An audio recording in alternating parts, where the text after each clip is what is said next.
Hey everybody, Andre here, and today I want to give you 3 quick exercises for improving your general musicianship skills. So before we start, I just want to say that there's no quick fix. There's no magic pill that you can take and just immediately become an amazing musician.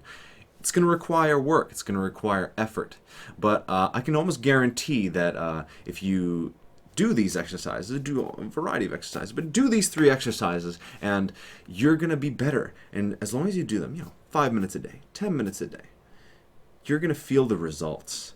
So 100% money back guarantee with that. So here we go. So the first tip is progressive rhythmic exercises. And these can come in all sorts of shapes and forms, but I'll offer you 2 different ones that you can try. So the first is speaking numbers while snapping or clapping your hands. And so I'm going to give you a few that you can try. So basically, you're going to count to 4. And after you're done counting to 4, maybe 4 times, you're going to subdivide. And what subdividing means is that you break up the beat into various divisions. So you're going to count 1, 2, 3, 4. 1, 2, 3, 4. You're going to do that a number of times. And then you're going to subdivide that. 1 and 2 and 3 and 4 and 1 and 2 and 3 and 4 and then you're going to subdivide it further. 1E and a 2E and a 3E and a 4E and a 1E and a 2E and a 3E and a 4E and a. Okay? So that's the sort of the progression. 1, 2, 3, 4, 1 and 2 and 3 and 4 and then 1E and a 2E and a 3 and a 4 and then you're going to do that backwards. At the same time, you're going to clap, or you're going to snap, or you're going to tap, or you're going to do something with your hands.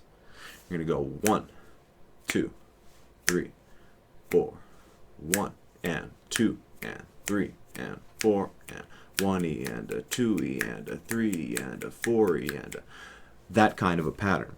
So the reason why I call it progressive is that you're going to add on to it. So first, you can try it at the same time. You can say 1, 2, 3, 4, 1 and 2 and 3 and 4 and 1E and a 2E and a 3E and a 4E and a, so on and so forth. And if you want to be really solid, you turn on a metronome. And a lot of people say, "Oh, I need to go buy a metronome." No, everybody has a smartphone. You just use a metronome app. So you find a little metronome and you turn it on. And I'll just turn it on to 70. Okay?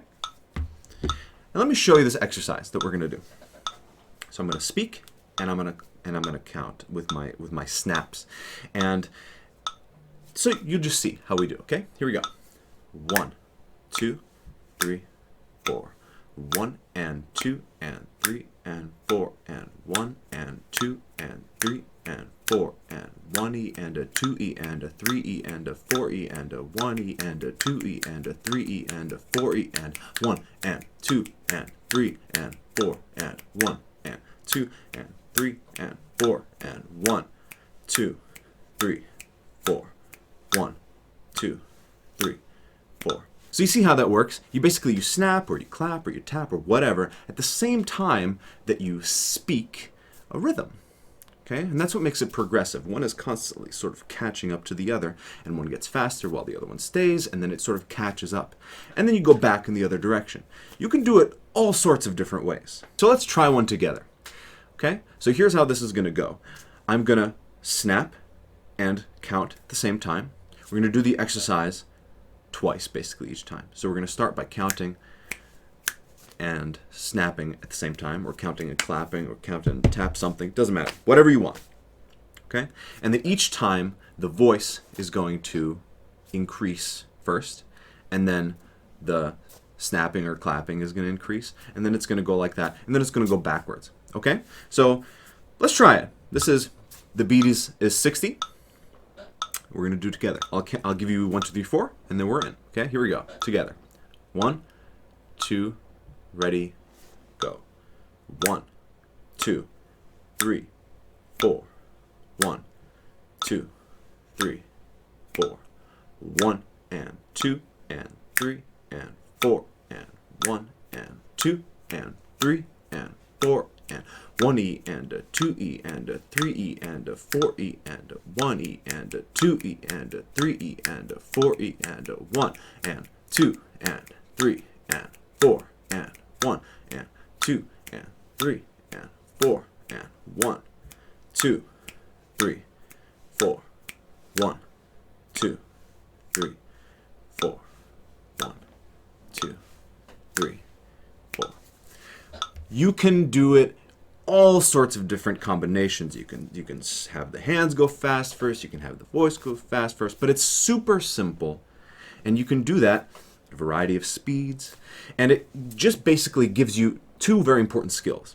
First important skill is that it gives you a sense of internal rhythm. Being able to count stuff is super important because you can play all the right notes, all the right pitches, but if you play them at the wrong time, it's still a wrong note, right? So you get a sense of an internal beat structure, and you can learn how to subdivide really well as well. And the other way, or the other thing that you get out of this is coordination, right? Being able to speak and do something with your hands at the same time is really, really important, especially if you're going to be playing an instrument, right? So that's tip number one. And tip number one, sort of B, is a little bit more involved. You can try to do different counting things. So let me show you an example of what I mean. So I'm going to have the metronome going. And I'm going to give you an example of what we can do. So 1, 2, 1, 2, 1, 2, 3, 1, 2, 3, 1, 2, 3, 1, 2, 3, 1, 2, 3, 4, 1, 2, 3, 4, 1, 2, 3, 4, 1, 2, 3, 4, 1, 2, 3, 4, 5, 1, 2, 3, 4, 5, 1, 2, 3, 4, 5, 1, 2, 3, 4, 5, 1, 2, 3, 4, 5, 6, 1, 2, 3, 4, 5, 6, 1, 2, 3, 4, 5, 6, 1, 2, 3, 4, 5, 6, 7, 1, 2, 3, 4, 5, 6, 7, 1, 2, 3, 4, 5, 6, 7, 1, 2, 3, 4, 5. So what you do is basically with each beat, you try to add more numbers with the beat. So let's try that again. 1, 2, 1, 2, 1, 2, 1, 2, 1, 2, 3, 1, 2, 3, 1, 2, 3, 1, 2, 3, 1, 2, 3, 4, 1, 2, 3, 4, 1, 2, 3, 4, 1, 2, 3, 4, 1, 2, 3, 4, 5, 1, 2, 3, 4, 5, 1, 2, 3, 4, 5, 1, 2, 3, 4, 5, 1, 2, 3, 4, 5, 6, 1, 2, 3, 4, 5, 6, 1, 2, 3, 4, 5, 6, 1, 2, 3, 4, 5, 6, 1, 2, 3, 4, 5, 6, 7, 1, 2, 3, 4, 5, 6, 7, 1, 2, 3, 4, 5, 6, 7, 1, 2, 3, 4, 5. It's kind of cool. It's kind of cool to be able to do that. And I would say that's a lot harder than the first coordination exercise. But start with a slow metronome and see if you can get each of those number counts to be super steady. Yeah, so very good. That's tip one, sort of a two-parter. One is an easy part and one is a kind of a hard part. So exercise number 2 is a progressive interval exercise. So all you need to know for this is what constitutes a major or a minor scale. So I'll show this to you in a number of different ways. We'll start with solfege. So a major scale, let's say C major, is going to be C, D, E, F, G, A, B, C. And if you use solfege, it'll be do, re, mi, fa, sol, la, ti, do. So you just need to know that kind of information. Then you can either use a piano to help you start off, or you don't even need a piano. You could just have like a piano app on your phone. I like to use a pitch pipe app on my phone. I don't have perfect pitch, so sometimes I need to just make sure I know C. So there's a C. So we can go do, re, mi, fa, sol, la, ti, do, or do, re, mi, fa, sol, la, ti, do. Whatever range works for you. If C isn't a good note for you, you can try a different note. I mean, it doesn't really matter. But you have some kind of solid first pitch, and you can keep checking it, make sure you're still good. Okay, so here's the exercise. You're going to keep coming back to the first note. So you're going to go do, re, do, mi, do, fa, do, sol, do, la, do, ti, do, do. And then you're going to go backwards. Do, do, do, ti, do, la, do, sol, do, fa, do, mi, do, re, do. And I'm not a Kodai person, but there's these kinds of hand shapes, hand symbols that you can use for solfege as well. I don't know those. I'm not super comfortable with them, but certainly Kodai, you want to check that out. It's a great system of learning that stuff. You can do it with note names too, and to me that's a little bit even more useful because then you learn your scales. So if C, D, C, E, B, C, F, C, G, C, A, C, B, C, C, C, C, C, B, C, A, C, G, C, F, C, E, C, D, C. And you do this at the same time as the metronome too. You can turn a metronome on, and then you can go and build your scale out like that. You can choose a different note. Let's say D. Okay, so D, D, E, D, F sharp, D, G, D, A, D, B, D, C sharp, D, D. And you don't need perfect intonation. As long as you can sort of get the note in the ballpark, that's good enough to start. Eventually you can make it perfect, obviously. But I like to do it with note names because then you can have the added benefit of learning the scales and learning the key signatures and stuff like that. So you can go through the circle of fifths. You know, the circle of fifths, C, so C, right? So C, D, C, E, C, F, C, G, C, A, C, B, C, C, C, C, C, B, C, A, C, G, C, F, C, E, C, D, C. And then what's the next thing on the circle of fifths? You go around. G, okay? So C, G, right? Is that a G? There we go. So you can sort of do stuff like that. So G, A, G, B, G, C, G, D, G, E, G, F sharp, G, G, G, F sharp, G, E, G, D, G, C, G, B, G, A, G. Okay, next on the circle is D. So G, D, D, there's your next one. D, E, D, F sharp, D, G, D, A, D, B, D, C sharp, D, D, so on and so forth. And so a progressive interval exercise, expanding out. The reason why this is super useful, there's a few reasons. Number one, you learn all the scales. You learn all the key signatures. Number two, you can sort of get a sense of what each interval feels like in your voice, and then that'll transfer what it feels like to your ear as well. And number three, you just get sort of way more comfortable with a sense of relative pitch, you know, because you're constantly going back to that same fundamental tonic note. So you do that over and over and over again, and you kind of remember what that initial pitch feels like or sounds like. So there you go. That's progressive interval exercises, tip number 2. All right, so tip number 3 is go on musictheory.net. Now, not a sponsor, by the way, but if someone from musictheory.net is watching this and you want to be a sponsor, you just let me know. But this is an amazing website, and I often send my students here because it's just so easy to go here and just practice your stuff. So basically, you go to musictheory.net, and you see a lot of cool stuff here. You see they have theory lessons. You see they have this app, Tenuto. I don't have the app. I think it's like $4 or something, and you can download it. But up here on the top, you have lessons, exercises, and tools. So if you just direct your attention to lessons, you have all these different kind of beginner-friendly discussions on basic music theory content. And really, I don't really even consider this stuff music theory, to be honest with you. I think of it more like music literacy, because you're just learning about the basic building blocks of notated music and non-notated music. So you can check these out. I mean, it's super easy to follow. They just give you little tidbits, and you can just go through. It's really, really handy. But if you're working on your musicianship skills, exercises is where you want to go. And so there's all these kinds of exercises that you can go through. So there's some ear training stuff. There's some guitar-only stuff for the fretboard, and then there's keyboard-only stuff. There's, compositional things, and then identification. So let's start with identification. Okay, so let's say you want to get to know your intervals. Okay, so you click on that, and then you click on this cog over here, and you can customize each of these exercises however you want. So you can, if you want to do the grand staff, that's great. If you want to do these clefs, if you want to focus on some of the C clefs, you can do that as well. You can choose a range, so low E to high A is the default, I think. Key signatures, if you want to isolate a key signature, you can do that. So I'm just gonna say, there's different levels of difficulty, and you probably can't see, but there's the level 5 is Accidentals of Doom, which I think is absolutely hilarious. So you can change the difficulty of all these things, but basically let's just try. Let's just try it. I'll put it on difficulty 2, okay, level 2, and I'll show you how this works. And you can make a challenge as well. Challenge mode on, challenge mode off. So in case you want to time yourself, you can do that.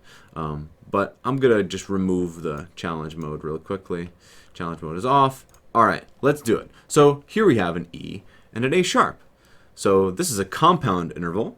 So what you're going to want to do is you're going to take one of them and move it either up the octave or down the octave. So let's say we take the E and we're going to move it up the octave here. So E is on this space here. And then what you do is you count the E. 1, 2, 3, 4. That's a fourth. Now what kind of fourth is it? Is it a perfect fourth? Is it a diminished fourth? Is it an augmented fourth? It happens to be an augmented fourth. And what you do is that you find where it says augmented fourth. Now, that's not quite right because this is a compound interval, so you wouldn't be able to find an augmented fourth. So what do? You add 7 to it because that's the compound version. So 7 plus 4 is 11, augmented 11. You find it that way. So the point is, if that's too advanced for you, maybe you want to start simpler. You want to go and do treble clef only. Maybe you want to do just a really shallow range, just within an octave, okay? Range too small, well, we're going to get rid of compound mode. There we go. So there you go. Let's try it. So now we have F to G flat. So that's a step, a second. Is it a whole step or is it a half step? Well, it happens to be a minor second, so you click it, you find it. Very good. And then it gives you key signatures. You can remove those. The point is highly customizable stuff here. And it's simple, right? You could just do it, you can click it. If you get it wrong, it'll tell you. And then it'll keep it highlighted too. So you can just get a whole bunch of them wrong and eventually you get the right one. And the more you do it, the better you will be. Let's find another exercise. So let's go and do something that everybody who doesn't know how to read music should start with. Note identification. What is that note? And you just go through and you find, well, B. Cool. And what's really nice is that it also play it for you. So let's find this B flat. Here we go. And it'll play it for you. What's that one? B sharp. What's that one? F flat. So the point is, lots of different things that you can do here. Chord identification. You can do a whole range of things. So the point is, okay? The point is, you want to use this website. This website is fantastic. Super easy, it's free, highly customizable stuff, and it doesn't really take too much effort. It just takes some time. And you do musictheory.net exercises 5 minutes a day, 10 minutes a day. I promise you, you're going to feel a lot stronger about your skills. All right, y'all. So those were 3 tips for how to grow your musicianship skills. I hope that it was useful for you. I hope you follow along with some of those exercises. Maybe I'll make a dedicated video in the future of, just actual exercises that you can follow along with me for. I think that could be fun. But if you're still here after all this time watching, thank you so much for tuning in. Thanks so much for your support. If you love this video, if you like this video, please hit the thumbs up button. If you want to subscribe to the channel, I upload occasionally.